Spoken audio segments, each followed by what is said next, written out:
Hello and welcome to an MHG podcast special. Once again, I'm Bradley, and joining me for this one, he's not got a Steam Deck. I've got a Steam Deck. How you doing, Stu? Well, even though I haven't got one, I've still got lots of opinions on them, so I'm good to go, really. You're not going to piss on my chips, are you? Maybe. Just have to wait and see. Let's start as you mean to go on. Absolutely. So this is a Steam Deck special. Look, you can go onto YouTube, you can find people who know what they're doing on a technical level, and they'll do teardowns, and they know they can do frame counts and stuff like that. You're not going to get that from me, okay? You're not going to get that from me. You're just going to get someone who's played a Steam Deck for solidly for the past week and a bit, and has opinions on it, and will forgive some bits, and just loves his Steam Deck. So much so, he's very tempted to give it a name and pass off one of the children instead. That's a good idea.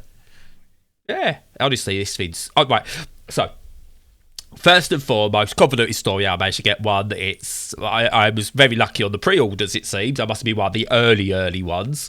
And I managed to get one come through at completely the one time, couldn't afford it. A friend of mine wanted one.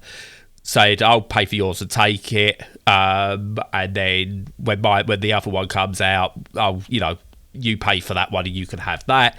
Turned out, because he can't fit Grand Theft Auto on a 64 gig one, he didn't want it, so I've got it and I'll pay for his down the line. It's brilliant, I don't care. I'm one of the first, couple of thousand probably in the country? Yeah, I would say. Couple of hundred? Yeah. Who knows? Whatever, I feel special. But yeah, I've got one. I absolutely adore this thing. It's only the 64 gig model, but so far, it's all I need. And the other thing is, I know there was a lot of talk about the eMMC drive is going to be slow, etc., and you should get something, at least get the 256 because it's the M.2 NVMe drives. So the eMMC, you can remove that really, really easily, apparently, and you can stick in an M.2 NVMe drive. If you've got a little bit of know-how, I'm going to get someone to do it for me. They use the same slot.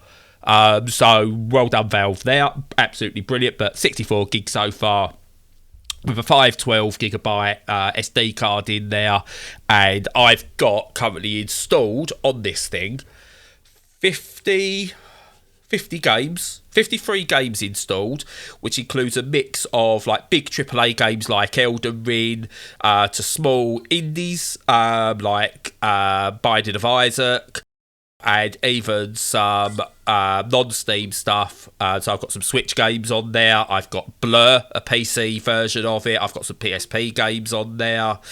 And they're all on there, and that's on a 64 gig with 512. So in total, just short of 70 games installed.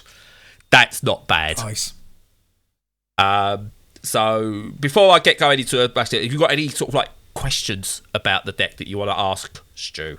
Well, I think it's different for everybody based on hand feel, like it is with the Switch. But how big are your hands, and how do you find holding it when you're playing? Well, you know what they say. No, I've got normal-sized hands. It's meaty, this thing. It's a chunky. It's heavy. Now, when I say it's heavy, I mean this in a very good way. I think a lot of handhelds are very light, and I feel like I could break them. Yeah. Whereas with this, I feel like I could break something. Put it this way, right? We went to Kent earlier this week, and I had the Steam Deck with me, and it charges £2.50 for the car to get over the bridge and £2.50 for the Steam Deck. You had to go through the weighbridge.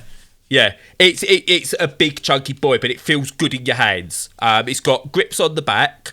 It's not good. It's got it feels like you're holding a controller. In terms of that's how the grips are on the back. It's got rear buttons as well that are positioned perfectly, but you can turn those on and off. So, and you've got to press them. You can't accidentally press them in any way, shape, or form. So, in a way, like your palm takes the weight of it. Your palms take the weight of the Steam Deck, and then you're like using your fingers just to cradle to give it that extra support. Yeah. And to actually press one of the rear buttons, you've got to press it rather than it being touch sensitive or something, which is absolutely superb. Every button on there is easily accessible. So again, I could use both touchpads independently and they feel good, and I can still access the triggers. Then I can reach each of the buttons and go back to the trackpad very easily. The right analog, again, it's all very, I can switch between them all very, very easily. The same with the D-pad and the left analog stick compared to that as well. All feels very good. The only buttons I have issues with are the Steam button itself, which brings up the Steam menu, and the quick menu button, purely because when you're playing in a non-perfectly lit room, you can't find them straight away, and you can accidentally click the touchpads as you try to find them. So I would prefer them to maybe be lower, but that's just a personal thing that I'm finding. I dare say I'll get used to it. But apart from that, in terms of its feeling in your hands, it is the comfiest handheld I've ever used. Nice. Yeah, no, I think it's always more important that the sticks and the buttons and everything are good, more so than the actual angles, although that's massively important. But the thing is, you can make great buttons. You can't make something that's ergonomic for everybody. Yeah. So you have to kind of like hit a reasonable sweet spot and just go, close enough. But as long as the buttons and the control pad, the analog sticks, all that caper are good, that's so important to me. And I think they did that with the Switch. I love the Switch. It could be more comfortable, but all the buttons and stuff are really good. Well, not apart from the fact there's no D-pad on the standard Joy-Con, but there you go. But yeah, no, it's really important, and I love those. What are they called? The ones under the paddle things underneath. I like those on the back. Yeah. I love those on controllers. Yeah, I've not used them yet, actually. I've the only time I've really set them up was I tried to play Dorfromantik to do some keyboard shortcuts, and we'll get to this. Dorfromantik's one of those games that doesn't play that great on this at the moment. In terms of performance, it's fine, just no one's found the right setup for it yet in terms of controls. And I set up a few shortcuts on it there. But aside from that, most games I've played, I've been able just to use like the normal controller buttons. Yeah. I might experiment with it down the line, but I've not needed to yet. Yeah, I've only really used them on the Steam pad itself. So that's no surprise. They've gone from, the Steam controller to the Steam Deck. And they were great on that. And what I found it really good for was action games that have a lot of options. So especially stuff where you want to, like stuff like grenades on the bumpers is great, but run as a click in on the left stick is not. It's great to have that on a paddle because it's just so much more comfortable. You can still perform all your maneuvers. Stuff like jumps as well when you're not necessarily using jump very much, but it needs to have its own dedicated button ideally.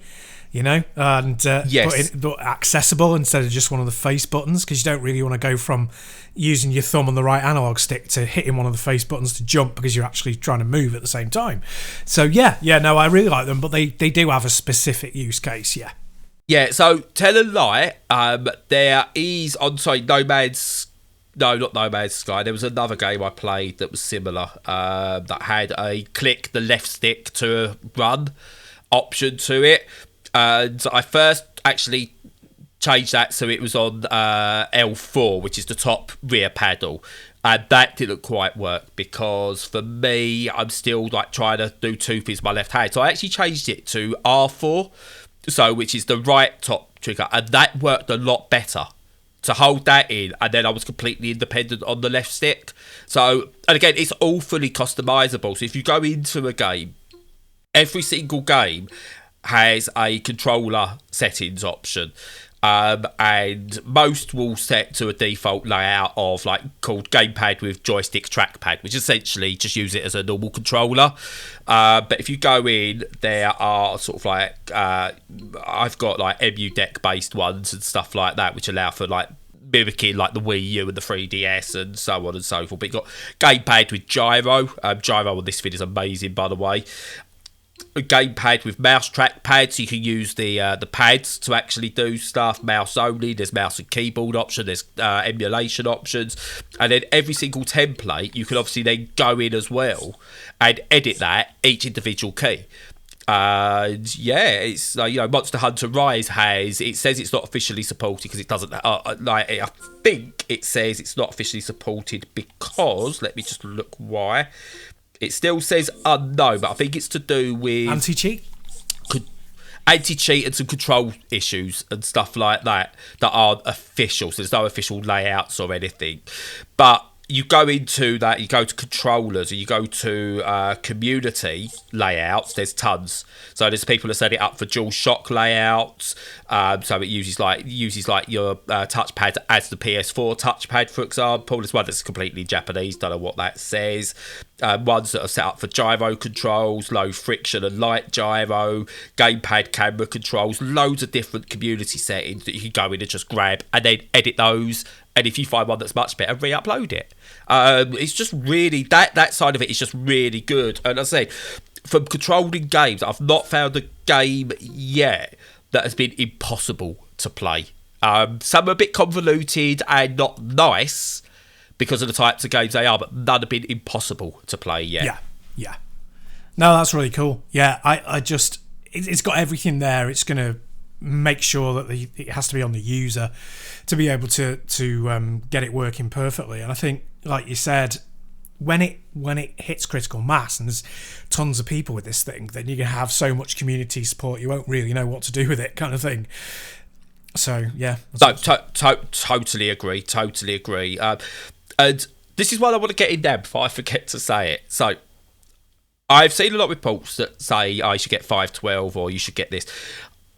Because of the upgrading being so simple, you can actually save about £100 by getting the 64 gig model and then just upgrading the SSD in it, which is ridiculous. I've had one major crash with it so far, where I had to reinstall Steam. But it's you basically go to Steam's website. They give you an image file. You pop that into a USB hub and put it into the USB-C port. You hold a button to boot into a boot menu, and off you go. It reboots and reflashes it, and I didn't lose any games on the one I had to do. Nice. No downloads, anything. Just reinstalled the OS, and they've kept everything on there. And I think, especially as if you broaden it out to your collection, because the likes of you and me and everybody else who would potentially be listening to this is going to be into games, and they're going to have several consoles. Yeah. And if you think that for a start, if you buy like a multi-platform game on Steam, on average it's going to cost you at least £15 less than if you buy it on a console. And more often than that, it's £20 less. If you're looking at the I got Bayonetta for $2.99. Yeah, for you, definitely. If you're looking at like the PS5 and the games are £70, you're looking at half that cost on the PC. Yeah. And it just the rate at which the prices drop is phenomenal as well. Now this might change if Steam Deck, comes up, being the next big thing. But, at the moment, after 6 months it's going to be half the price, and after a year you're going to get it in a sale for a quarter of the price. And that's being conservative. It's mostly going to be less than that.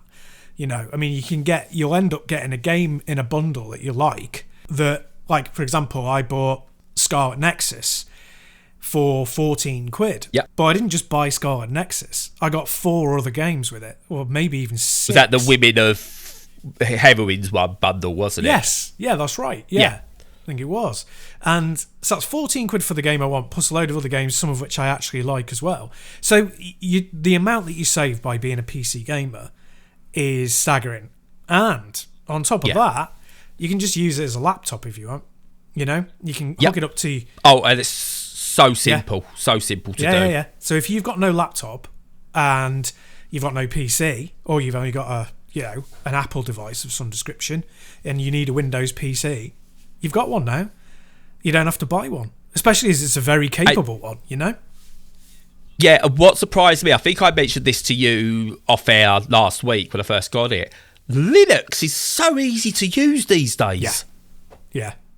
It is so easy to use. I mean, the version they've got on here, I don't know what version of Linux it is that they've got running on here, but it's basically it's based on Windows in terms of how it plays and how you use it, and that's just brilliant for someone like me, because I've grown up using Windows and Mac, and my only really real experience of Linux was Red Hat that you often got for free on a cover disk in the use agents or something. That was my only experience, and they were horrible to try and use, or they've always been some kind of you've got to give something up to get from it, or you've got to know command lines and stuff like this. Is all UI, like UX is perfect. The user interface works well. It's got a graphical user interface.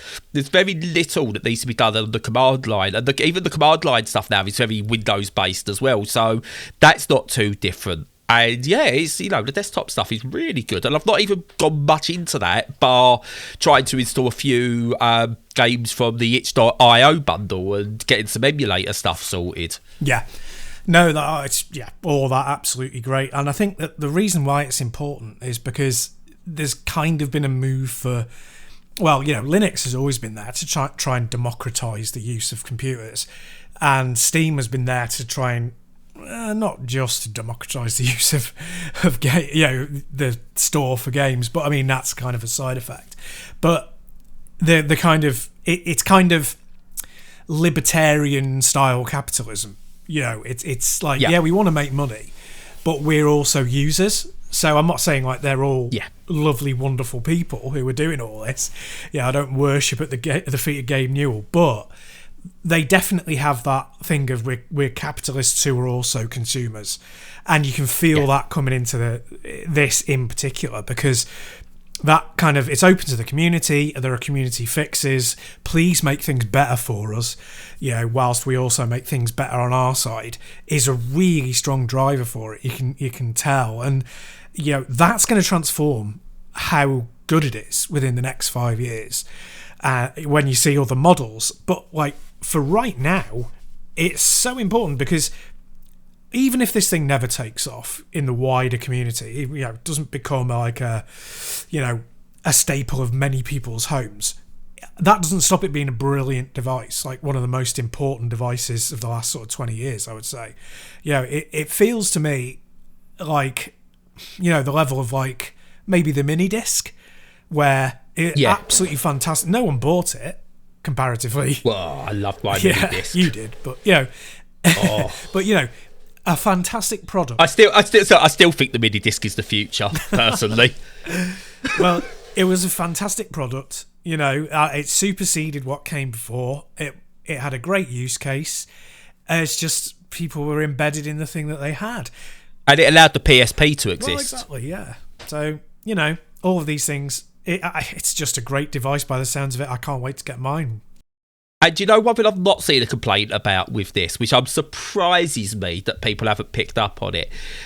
It's not an OLED screen. It's not 1080p. It's only running at 800p. Most games run best at 720p, but they all look good. There's no complaints about it. I've not seen. I've done a little bit of research going into before we've done this recording to make sure it wasn't just me that didn't care. No one cares. Yeah. No one cares, because it scales well. Yeah. So, I mean, to give you an example, okay, of what I've got on this thing and what I've been...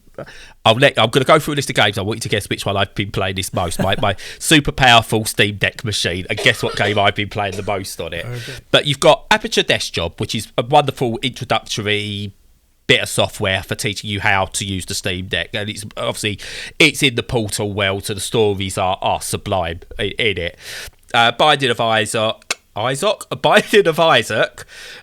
Disco Elysium, better than the Switch version, so I've started again and started playing it on this. Ecstasy, which is a puzzle game I really love. Elden Ring, which I've only done the opening bits, plays really well. Ember Knights I've been playing, and again, we could talk about that. We talked about that on the last podcast. Euro Truck Simulator, handheld, and it works, and it plays well. What's that all about? Right. That's not on the Switch. Monster Hunter Rise PC version. Yeah, there you go. It says it's not it's an unknown game in terms of their verified list, but it just works perfectly fine. Mixolumia, oh my god. Neon Abyss, No Man's Sky. I mean, I've been waiting for this on the Switch and going, yeah, I can't wait for the Switch, even if it's a cloud version, because I can play it handheld. They've lost the sale because I've got it on the Steam Deck now, unfortunately for them. Pacer, the Wipeout clone. Oh my god, that runs really well. Princess Farmer, it's a perfect handheld game, and the bigger screen of the Steam Deck makes it a better version of the Switch version. Tunic, Vanquish. Oh my god, handheld Vanquish. Nice. And that's deck verified as well. And Wreckfest, which is also coming to the Switch, but it's going to be compromised compared to this. And that's brilliant. And I've also found that I can get Enslaved Odyssey to the West for about $1.99 as well from CD Key. So I will be picking that up because I love that game. And I was hoping maybe someone might port it one day. Don't need to care now. It's there. It's done. Awesome. I can play it. Awesome. And so out of all those that I've gone for, I've missed off a couple off the list. But which one do you think I've been playing most on my really powerful handheld PC? Well, I'm going to go between Binding of Isaac, Mixolumia or Wreckfest. Well, no, it's Mixolumia. There we are. I've toppled a couple of your high scores, by the way. I had high scores. I find that very difficult. You did. Well, on my friends list, anyway. There's only a couple of us playing it. I'm gonna wax lyrical about it again in the next podcast. But yeah, I've been playing tons of that handheld. Again, I've been wanting a Switch version. If that Dave makes his listening to this, you ain't got to worry now. Yeah.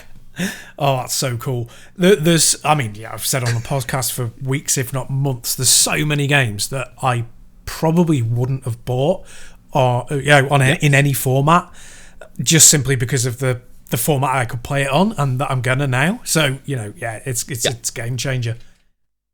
And on the other side of things with it, again, this is going to be me sort of going, my God, this is so wow.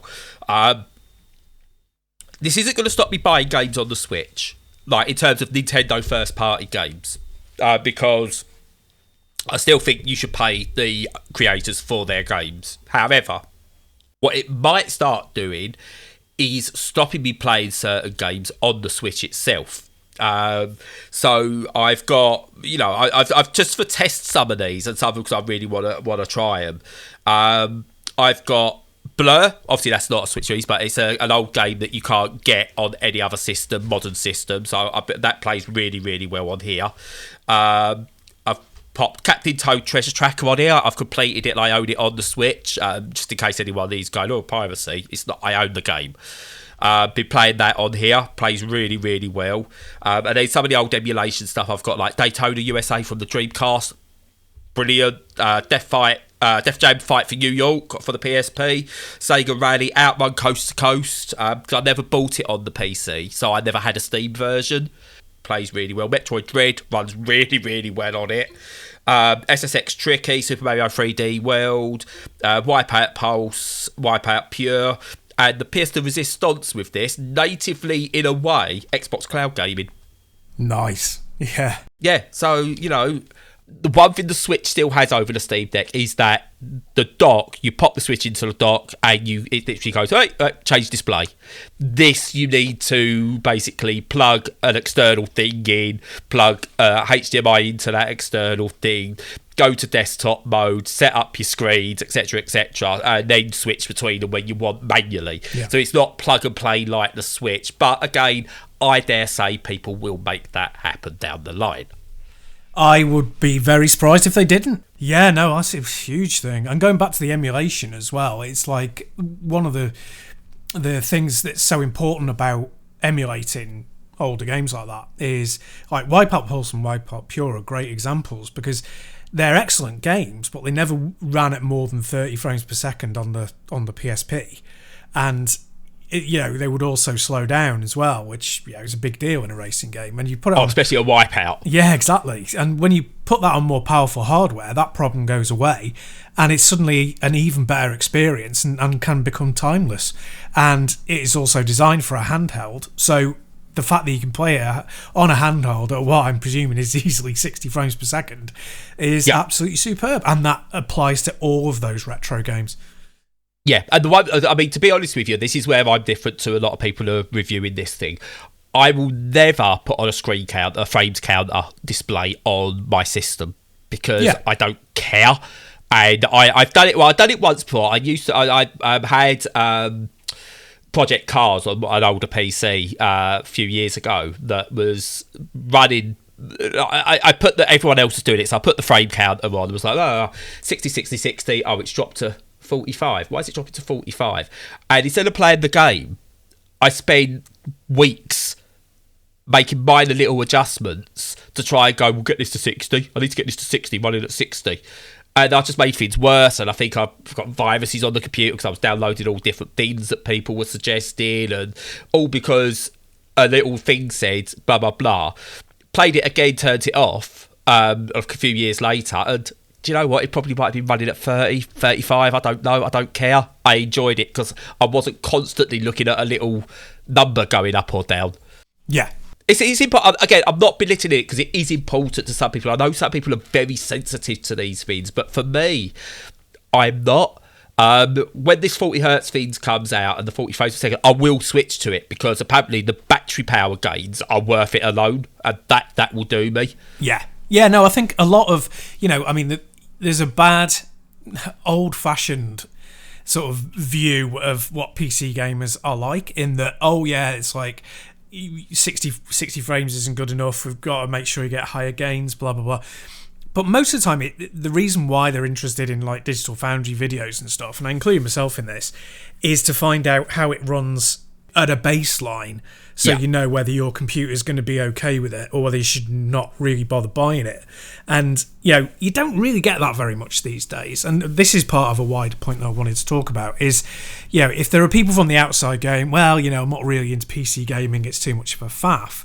I think PC gaming has moved far more into the regular middle ground than it ever has, because it's just like the settings are so easy to just click through to change it to what you need. Absolutely, way easier than it ever was. But also at the same time, consoles have got much more complex. It's like that comparison people have in their mind is Mega Drive versus a Windows 95 machine. That's what they're comparing. Plug it in, turn it on, versus, oh my God, I've got to download a load of drivers. It's like, well, it's not like that anymore. It's become much more into the mainstream. Yeah, so the worst user experience I've had on any computer or games console is the PS4.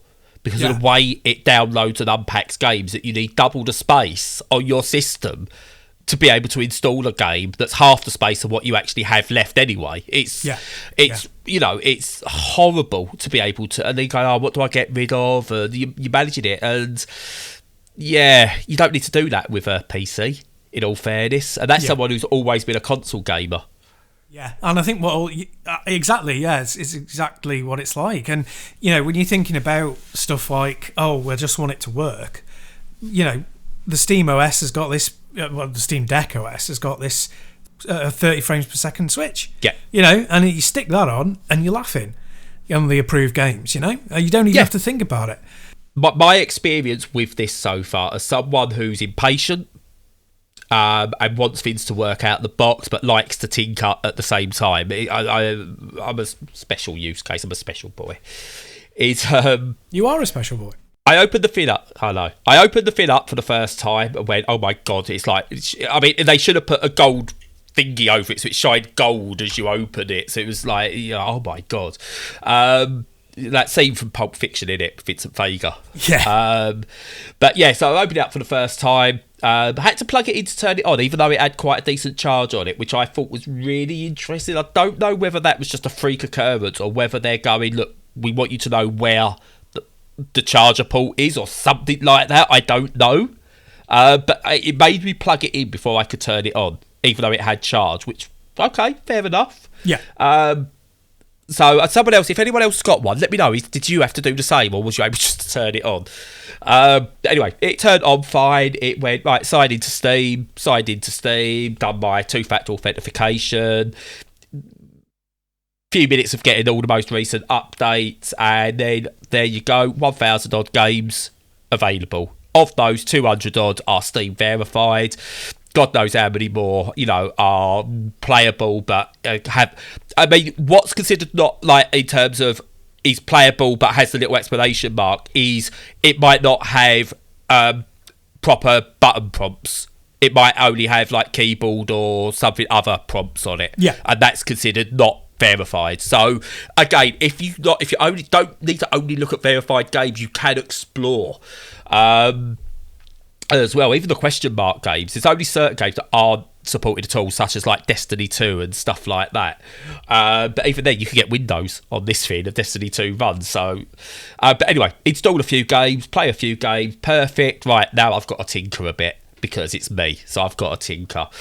What's this? How do I get into desktop mode? Press and hold the power button, switch to desktop mode. Really simple. You can run it with the deck. Get a USB hub, keyboard and mouse. Trust me on this. But yeah, so get into there. So first thing I've done with this was like, right, I want to do Xbox Cloud Gaming. Sort of officially supported. You can go to Microsoft's own website and it tells you how to get it running. But they've basically said, look, we haven't got a native app yet. We're probably going to do one down the line. But for now, this is what you do. Runs really well. Runs really, really well. Again, it's not as good as probably running it natively. But again, it's not replacing native video gaming. It's an option. I can play games that I can't play because I haven't got them elsewhere.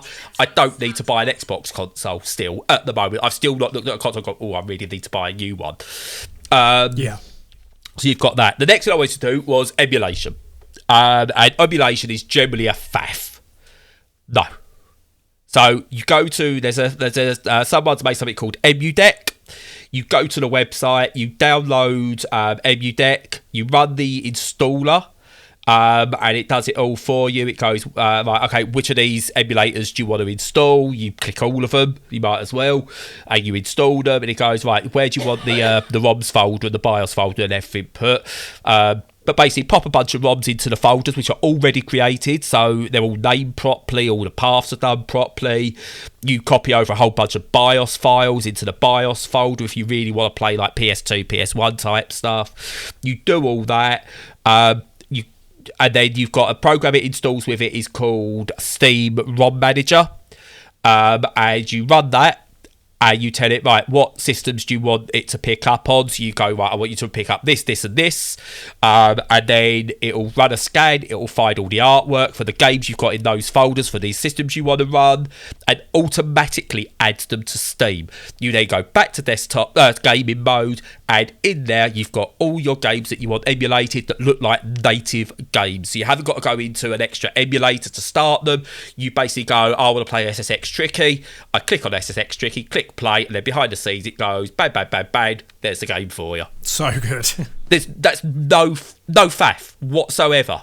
Yeah. You know, apart from that initial download, and then you click a few buttons. There's no faff.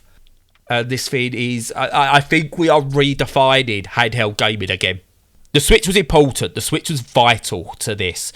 But I think we're going to see a new generation. You've got to look at like the AR Neo Odin or whatever it's called and the various Ambinic devices to see that we are entering a new generation.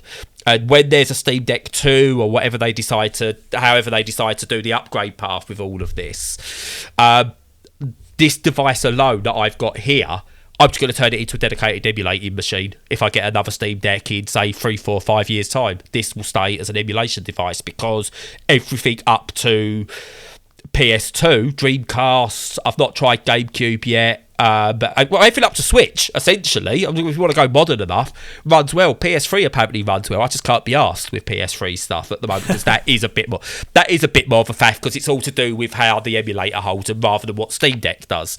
So, you know, if you can do up to that. And, yeah, so even when this is outdone in terms of modern games, new games, you've got the perfect emulation device here. Yeah. And the way that things are working now, there aren't really going to be any machines produced in the future that are going to need to be emulated, probably, because unless anything massively changes in the market, because it's all going to be service-based, like Game Pass. Yeah. So you're kind of looking at, your cut-off point being like the PS3 era, really, and then after that you're kind of laughing. So yeah, it's going to be a permanent addition, this kind of thing. Yeah, I played. I used that I can't remember what it's called now, but I bought that device secondhand where you could stream games from Steam and stuff like that to it. What, the Steam Link? No, not the Steam Link, although I did have one of those. But the NVIDIA thing? No. Oh. The device itself, it's like an Android device based on Android, and you could stream games to it, from your PC, and that's fine, but it missed having quite a few things. So it missed having all the correct buttons for a start, which is very important, and it missed having a local download copy, and streaming from your own devices in your own home is a bit patchy at best, and I could never get a great connection. So just having that is really important. I think they've not stolen, but they've been inspired by Nintendo the most. So the Switch, but also the Wii U, that thing of being able to stream within your own home properly, kind of thing, from the device. I think they've kept all these things in mind when they were producing this machine, and it's really important. The Wii U, I mean, it's an interesting one, because the Wii U in and of itself was a brilliant idea, just marketed very badly. And felt Fisher Price in terms of how it was built, which is the Switch doesn't. But this has got sorry, that's the other thing I forgot to mention with this. You could do in-home streaming as well with this thing, and it's so essentially, if I really, really, really wanted to, I could load up a video on my Windows desktop and stream it to this thing by going into like the streaming mode. Via the desktop, doing it that way. So there are, again, why you'd want to, I don't know, but you can. And I tried out Life is Strange remastered on this thing via streaming rather than downloading it locally. Booted up perfectly within seconds on my PC, and it was on my screen. It ran really well. The only issue I have is obviously on my screen it's running at 1440p. And it's on here, on my Steam Deck, it's picking it up at 1440p. So everything looks a bit weird. The text is blocky, where it's then running at a lower resolution on here. Now, I dare say there are things I can do to improve that. It even says there's some settings, but at the moment, that's something I'll check later down the line. I'm not that fussed about it. But again, if you really want to and you're running out of space and you go, oh, I really fancy a game of this, that's one way you can do it as well. You're not limited in how you can play a game, which, again, as we know, is what been Microsoft's ethos for the past couple of years. Yeah, it's such an important thing as well, It's really important. I think just this decoupling your experience from the devices themselves and having the right device for you is becoming more and more important. And like you say, for you, for me, for anyone, one issue, one way of connecting to the game might be an edge case, whereas for somebody else, it might be the most important thing for them. Yeah. It's their absolute focus. And decoupling these things is really, really important. And it's kind of a step towards that as well, It's really getting there. I meant to mention this when I was talking about how this felt in your hands. Lucas has played it. He's 15. He got on well with it. Got bored because it wasn't sort of like Minecraft, and he just plays like these games that he plays. So he was like, "Oh yeah, that's really cool, Dad. Can I put one of mine on it?" I was like, "No, my games. You play what's on there." And Edith, Spyro was on there briefly, so I could get her to have a little play with it. She got on with it fine. She's 5. She had no troubles holding it. Now, she rested it on a desk on the table while she was playing it, but there's the bottom is kind of, it's not flat. It's got a slight bump at the edges of where you hold the controller, so it doesn't sit flush to the table when you put it on the table as well. So again, she was able to use it leaning on something as well. Again, if a 5-year-old could handle it, then unless you've obviously got serious mobility issues, you should be able to use it. But then if you've got mobility issues, because it's open source in a way, if you've got a specific controller that you use for something because it's been built specifically, I don't see any reason why it wouldn't work on here, because if it's wired, it'll go into the USB-C hub that you could get for it. If it's wireless, it's liable Bluetooth, I would imagine, and that will be able to be used. So you're not limited there. So even if you've got mobility issues, you should do it. Yeah. Excellent. However, there is a however that needs to improve. The accessibility features on this thing at system level, pretty much non-existent. There is a zoom button that you can, like a hotkey, so it's like you press the Steam button and L1 and it will zoom magnified, but it works sometimes. Like system level, it works really well, so you can like get it and then you can move around.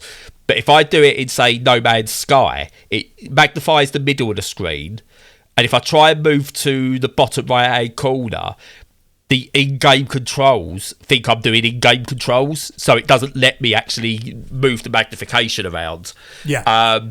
So that's, I think, what they've got to do next is, once they've got this thing working, where they're happy with it, accessibility features at a system level. This is their big chance now, to be the company that stands out, going, this is what we're going to do system level. Because PC games are the one system or games where you can go, look, we automatically turn on all accessibility settings. If you choose that in the OS, when you start a game, every accessibility option is turned on, and then you can turn them off to make you to how you see fit. Yes. Yeah. So let's do that next. I understand why not now, because this thing is essentially still in beta, but that's what we've got to see next, and it's my only real negative. My only real negative about it. Yeah, it's like we were saying in a previous podcast, it's one of those things that you could get a consultancy in early on in the life cycle of something and get that sorted. I think that will come in the future. I think for now, like you said, it's okay to just patch these things in as you're going along. Yeah. As long as it's open enough for that to happen, and I think it probably is. It probably is. So, yeah, they'll get there, I think. It's a shame that it wasn't there for day one, but they'll get there, like you say. Yeah, and I suppose the other thing is, what's really true, I've not found any use for this thing as outside of gaming yet. So this is the interesting thing. I've used it purely as a gaming device. I've played very little of my Switch since I've had it. And it's not a slight. I feel like I've been sort of like taking sly digs at the Switch. It's not. The Switch is a fantastic bit of kit, but this is a new toy at the moment, obviously. But there's still loads I'd rather play on the Switch. Like, to be honest, even though I've tried a few Nintendo games on here, I think I'd still rather play those on the Switch because they feel natural on that. Whereas I feel like I'm brute forcing something here, just mentally. I think that is. I don't think it's anything to do with how it physically plays. That's just a mental barrier I have. And yeah, it's like I've not, but on the PC, I've not sort of gone, I've got to play this on the PC over this. And there are games that I will go and play on the PC. So Dorfromantic is one that doesn't quite translate well. Railroute won't translate well, and things like that. But they are odd games. Most games I've played, I can play on this. Now, Railroute, Dorfromantic, I can play on this, and I can get a keyboard and mouse working with it if I really wanted to. But at that point is where the only point I go, if I've got to set this out on a dock, get a keyboard and mouse out and play it with a keyboard and mouse to get the experience I want, at that point I should be playing it on a PC. But I've got a PC. If you haven't got a PC and you want to play those games, then you can on this by adding it, playing in desktop mode and hooking it up to a TV or monitor. So the options again are there. At no point have I gone, this wouldn't do what I want it to do. About the only thing you cannot do on this thing would be heavy video and photo editing. That's about it. Yeah, VR. At the moment. At the moment, but yeah, in future. I mean, technically the Switch could do VR by putting it in some cardboard goggles. Yeah. I wouldn't put this into cardboard goggles because it would fall through the earth if it fell. But yeah. You never know. You never know. Yeah, exactly. Yeah, I'll get there. Yeah, I think my biggest takeaway from the launch by far is that even as somebody who's followed it all the way through its development, who owns a PC, who's very much into modding, emulation, tweaking, all that, the biggest surprise for me is how compatible games are with it. I'm really surprised. I thought it would be like, a lot of new ones, a few years older, you'd start struggling. There'd be a cut-off point where it was nothing would work, and blah blah blah. Whereas it seems to be like the majority of things are working through Proton. There's a few edge cases that don't work very well but still work, and a tiny vanishing number of ones that you can't get working at all. And they will eventually. Which will eventually get, yeah. And it's just like from day one to have that level of compatibility is just unbelievable. There are companies like Nintendo who don't have that level of compatibility on their own machines from software they have produced, let alone it being a third party thing from 15 years ago. So amazing. Yeah, and there are some games, they venture into installing Grand Theft Auto 5. It's like 100 odd megabytes or whatever it is, and it does need to do some third party things. I mean, you can. So here's the other thing. Again, this is what I've not tried. You can get Epic Games Store, EA Play, and all stuff like that running on this thing as well, which is frankly ridiculous. It is. I've not bothered trying because again, I've got to a point where I'm tinkering too much. I just want to play some games now. And I've set myself that I'm not going to try all this other stuff until there's more videos of people showing how to exactly do it, and give it a good 3-4 months of just playing games on the theme rather than trying to break it. Well, exactly, because it's like you can either do it now and put a lot of effort into it, and with, maybe great results, maybe poor results, but get it going, or you can just wait 3 months and somebody will have done it for you. Yeah, let someone else do it. And as we said before, we'll just go onto the community and go, I bet you can't do this. Yeah, you suck. Yeah. But I honestly, it's going to redefine, I think, what gaming is. I don't think the Steam Deck's it's not going to knock the Switch off its perch in any way, shape or form. No. It's not going to have an effect on the Switch's bottom line. I don't think this is going to cause a massive piracy issue either. Because I know I've seen some people go, it could cause piracy. If you can emulate Switch games on this, it's still easier to play a Switch game on a Switch. Yeah. And that's essentially piracy now. Okay, yeah, some people do it because they're arseholes and they don't want to pay for a game. But most people who get a pirated game now, for me, do it for ease. They're not doing it for, I don't want to pay money for this game. It's just, I want to play this game easily. Or I want to watch this thing easily. If you make it too hard, then they will pirate. Like with me, with Blur. I can't play that game easily. So, it's, I've got a cracked version of it that I can play. Because no one's letting me play it natively with the actual game. Yeah. And it's literally as simple as that. If they re-release Blur tomorrow on the Steam, I would delete the version I've got on there now and buy it. Yeah. It's just like, it's so important. Let's use, I'll only make a very, very quick point, but like Netflix, right? So if you've got Netflix and a few other resources that you subscribe to, and there's a film that you can't get hold of, you will feel totally fine about pirating that. And, technically that's illegal, but that's ridiculous because you're not being given the availability of that thing. Yeah. The thing is as well, what might be ethically iffy or ethically neutral even switches to ethically good over time if you're looking at it on a graph, because you're part of the community who is helping that asset to survive. So without you having done that asset would cease to exist, because if it's owned by a company who won't release it, they will, because there's no profit in it, then it becomes unavailable. If you've taken it back, then it is available, in some form, so that people can still enjoy it. And that's really, really important. Old films are disappearing off of Netflix. They're becoming less and less available generally. Even if they do exist, they're not being remastered, so they're still in a format that's very poor for modern playback. And all of these things apply to video games as well. And I'm not saying go out there and pirate everything because you're being a hero, but I'm saying for anything that's dropped off the radar and seems to not exist, if you can find it, get it and make sure it stays alive. You've got to look at things morally depending on who it is. Is it okay to rob a bit of bread from a supermarket if you're starving? Of course it is. Of course it's okay to rob a loaf of bread from a supermarket. You probably get more punished, but is it okay to go and take, you know, a poor family's last loaf of bread or last couple of slices of bread to feed the whole family because that's all they've got because you're feeling a bit peckish? No, it's not. They're both the same act, but one is morally reprehensible, the other one is understandable. Now, I know you can't compare gaming to sort of like the things we need to actually survive, but when you look at the corporations, they're not your friends, and everything they do is to make money, and they are making billions upon billions upon billions for about 3 different people within each company.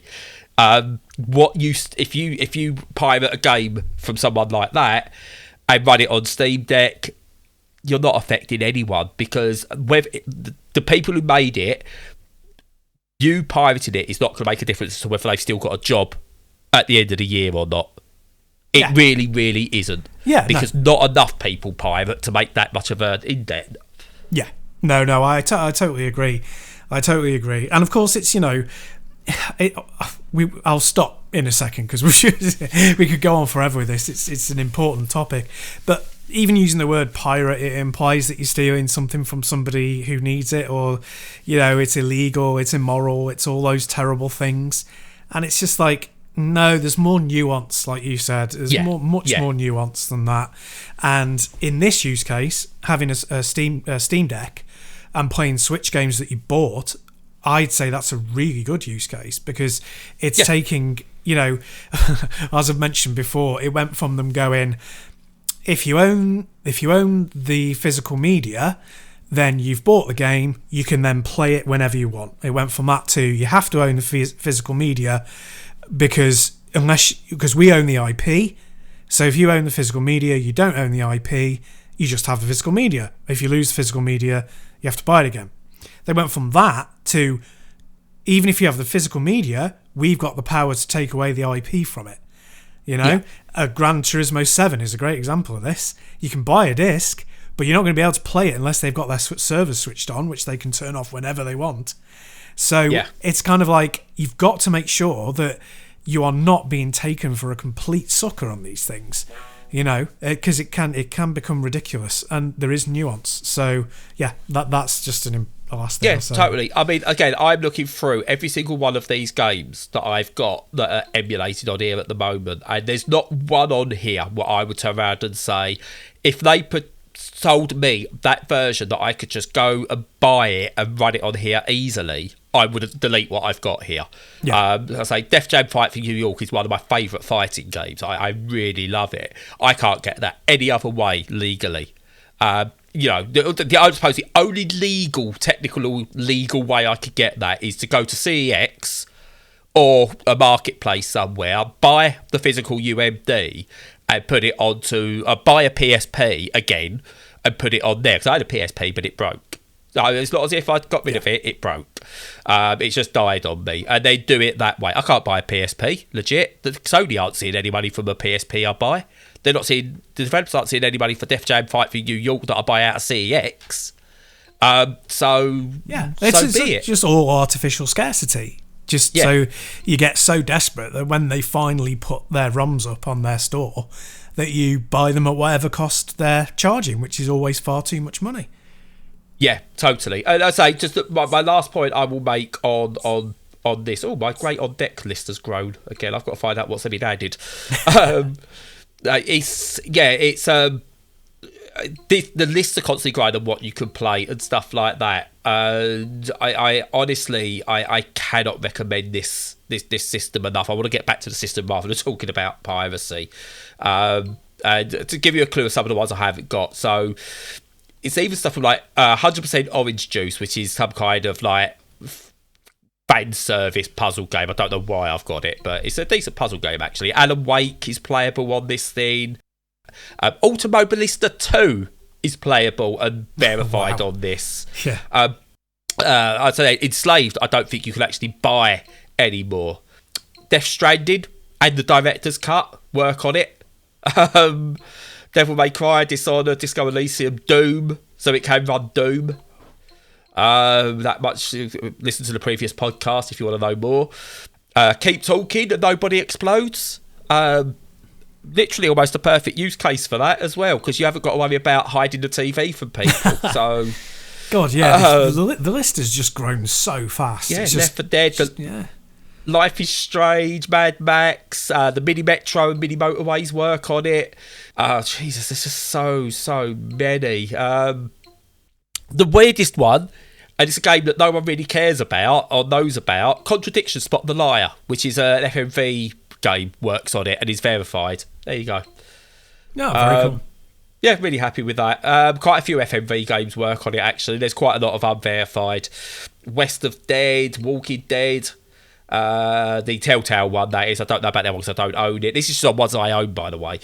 Who Pressed Mute on Uncle Marcus? Get that game. Wolfenstein, Worms Armageddon, Wreckfest, Yakuza, all the Yakuza games up to Like a Dragon. Yoku's Island Express and Ukulele Impossible Layer. That is just like me just randomly going through my 311 verified games on here. I won't go through the 1,700 odd that I've got available, and I reckon at least half of those will run on here in some form or another. Yeah, I mean, like I say, I was just staggered that so many worked so easily. Proton is just so much better at converting these things than I ever thought it would be. It's, yeah, I honestly, I'm in love with this thing. I'm going to kick Lorraine out and live with it. Just need to fit it into one of those Japanese body pillow things and away you go. Yeah, sorted. But yeah, no. The case, the one last thing, sorry, I think it's just so much. The bloody case that comes with it, I thought they'd sent me like a special edition thing by accident. It's like such high quality. It's like rock hard on the outside. It's really padded on the inside. Like do you know the old test? Like you could throw like the old thing, like you could throw a Game Boy off of a like a multi-story like car park and it will just be fine when it lands, kind of thing. Yeah. Because it was indestructible. With this, in this case, I think this is indestructible in a case because this case is so good. Yeah, that's not cheap because I've bought cases, official cases for like my Switches and. Yeah, not cheap.